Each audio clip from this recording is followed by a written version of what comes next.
Bonjour et bienvenue sur la plateforme Cisco Meraki.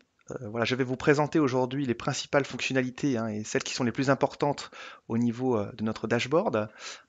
Voilà, sachez que nous avons bien sûr une multitude de fonctionnalités disponibles et bien sûr cela se découle aussi sur la partie switching ou encore router firewall.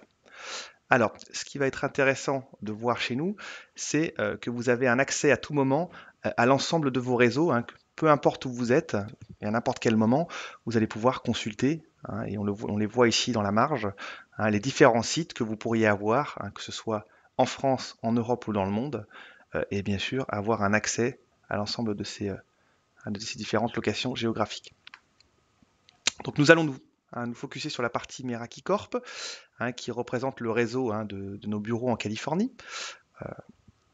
Et vous voyez ici un reporting au niveau de la partie client que vous allez pouvoir découler sur l'ensemble des réseaux disponibles et surtout de pouvoir faire des rapports où vous allez voir quels sont les clients qui se sont connectés sur les dernières heures, encore sur les derniers jours, sur la dernière semaine ou sur le dernier mois. Donc par exemple, je vais pouvoir aller chercher sur le dernier jour des clients qui étaient connectés en wireless et qui étaient en ligne avec, par exemple, de l'Android, où je peux descendre ici de l'iPad. Donc si ici je regarde des iPads, je vois que j'ai 15 iPads qui ont été retrouvés et j'ai ici une personne qui est connectée actuellement, euh, hein, notamment sur la partie test, ce sont des ingénieurs, euh, et je peux cliquer donc sur cette personne et avoir une visibilité de là où elle se trouve, où se trouve la station, et bien sûr sur quel SSID elle est implémentée, et quelles sont ici les applications que cette personne a pu consulter. Je peux voir ici de l'iTunes par exemple, ou le protocole HTTPS de Google. Donc à tout moment, je vais pouvoir revenir ici sur ma partie client et avoir la liste, tout en rajoutant ici on va dire des onglets ou même des colonnes sur des informations que vous souhaiteriez avoir à un instant T. Donc, je peux voir ici l'ensemble des applications, de l'ensemble de ces équipements, et avoir une liste qui en découle, avec bien sûr en priorité la partie Meraki au niveau du protocole, ce qui paraît bien sûr important, sachant que nous sommes ici sur le réseau de l'entreprise. Alors, on voit ici des protocoles et des applications qui défilent. Je peux voir ici par exemple la partie Netflix, chose que l'on souhaite parfois bannir, notamment quand il y a du téléchargement ou du streaming à outrance. Et je peux ici, en rentrant sur cette application, apercevoir les clients qui sont connectés dessus. Donc je peux voir sur ces clients de quel OS il s'agit et quels sont ici, en termes d'utilisation, ceux qui y sont le plus connectés. Je pourrais rentrer sur cette personne-là, par exemple, même si elle ne l'a pas beaucoup utilisé, et y implémenter un blocage, c'est-à-dire le bloquer de l'application en question, bien sûr en y inscrivant ici, par exemple, voilà, beaucoup trop de Netflix. Donc à tout moment, je vais pouvoir le bloquer et je peux même aussi ici créer au préalable des groupes, on va dire d'applications, notamment, on le voit ici, la partie BitTorrent, il y en a encore d'autres ici, mais une personne qui utilise trop BitTorrent, on peut créer un groupe au préalable et bien sûr lui interdire d'y avoir accès.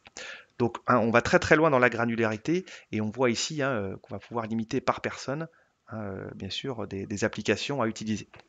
Alors sur la partie wireless, on voit d'ici différents onglets. Je ne m'attarderai pas sur la partie switching ou router firewall, mais une partie qui me semble intéressante pour vous à analyser, c'est comment je vais configurer et authentifier mes différents utilisateurs sur le réseau. Et la première chose, et vous avez bien vu qu'il y avait une colonne monitoring et configuration, la première chose va bien sûr d'aller implémenter mes groupes de population, et qui dit groupe de population dit bien sûr SSID. Donc je peux aller jusqu'à 15 SSID par réseau. Vous voyez ici un SSID Meraki Corp en 802.1x, en mode sécurisé. Mais vous avez aussi ici, par exemple, un SSID Guest, qui est bien sûr en réseau ouvert, partie portail captif, pour pouvoir justement authentifier les utilisateurs qui seraient à même d'arriver au sein du réseau. En cliquant ici sur la partie Settings, vous allez pouvoir visualiser par SSID. Donc là, je suis sur la partie Guest, mais je pourrais aussi me diriger vers la partie Corp. Par SSID, implémenter ce que vous souhaitez faire. Donc, en l'occurrence ici sur la partie Guest, j'ai un réseau ouvert avec une partie portail captif, donc on appelle click-through chez nous, qui vous permet donc de mettre en place la splash page, qui veut dire portail captif, et qui va vous permettre donc d'avoir une authentification de la part des guests au sein du réseau. Mais je pourrais aussi authentifier mes guests via une authentification Facebook, par exemple. J'ai d'autres possibilités via SMS. Je peux aussi, et là dans le cas de paiement, on va dire en magasin via les terminaux mobiles, utiliser la partie PCI Compliance, car on a bien sûr cette norme de disponible, de pouvoir, de manière sécurisée et totalement transparente, passer par le Wi-Fi pour les paiements via les équipements mobiles. Mais je peux aussi me diriger vers la partie Meraki Corp.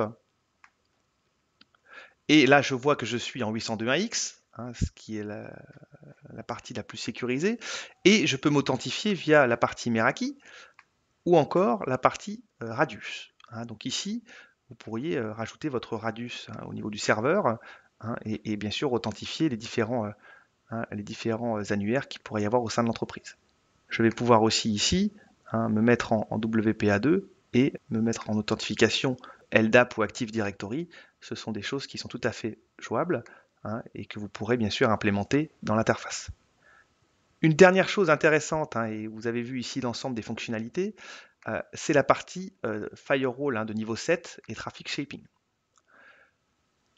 Alors, ce qui est intéressant sur cette partie-là, c'est que je vais pouvoir, bien sûr, implémenter un blocage ou même, on va dire, une partie firewalling sur du peer-to-peer. Et on peut choisir tout le peer-to-peer ou descendre dans la granularité et ne choisir que du BitTorrent. Mais ce qui va être intéressant ici, et nous sommes les seuls à le faire sur le marché, c'est de pouvoir descendre, c'est-à-dire mettre une limite par application au niveau du réseau. Donc là, voilà, au niveau des clients, je vais pouvoir limiter la bande passante, sur la partie SSID aussi, mais je vais pouvoir bien sûr y implémenter des limites. Donc créer des règles en retournant chercher par exemple la partie peer-to-peer et mon application BitTorrent, et bien sûr choisir une limite que je pourrais descendre par exemple à 1 ou 2 mégas.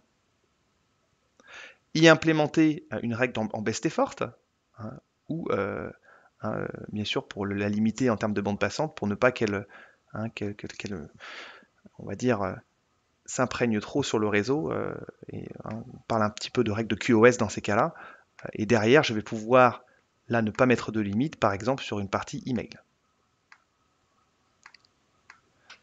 Et derrière tout ça, bien sûr, vous gérez l'ensemble de vos fonctionnalités et de ce que vous avez envie d'implémenter. Donc voilà pour des fonctionnalités importantes que l'on a vues sur cette petite démo. Voilà, sachez que nous en avons beaucoup d'autres, qu'il y a beaucoup de fonctionnalités à découvrir. Donc je vous invite à nous rejoindre sur le site web, sur nos webinars que nous organisons chaque semaine, et bien sûr de consulter l'équipe France à n'importe quel moment pour que l'on puisse faire des présentations personnalisées. Je vous souhaite une excellente fin de journée. À bientôt. Au revoir.